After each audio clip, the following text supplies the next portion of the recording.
السلام علیکم ورحمۃ اللہ وبرکاتہ۔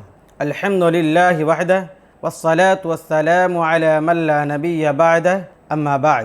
صحیح مسلم کے حدیث ہے، راوی حدیث حضرت جابر بن عبداللہ رضی اللہ عنہ بیان فرماتے ہیں، لعن رسول اللہ صلی اللہ علیہ وسلم آکل الربا وموکلہ وکاتبہ وشاہدیہ وقال ہم سوا، کہ اللہ کے رسول صلی اللہ علیہ وسلم نے سود کھانے والے، سود کھلانے والے اور سود کے دستاویز کے لکھنے والے اور اس کی گواہی دینے والوں پر لعنت بھیجی ہے، اور پھر فرمایا کہ یہ تمام کے تمام لوگ گناہ میں برابر کے شریک ہیں۔ میرے اسلامی بھائیوں، اس حدیث سے معلوم ہوا کہ سودی ادارے میں کام کرنا یا کسی طرح کی سودی بینکوں میں کام کرنا بھی گویا کہ سود کھانے یا کھلانے کے برابر ہیں، یعنی سود کھانے اور کھلانے کے گناہ میں برابر کے شریک ہیں۔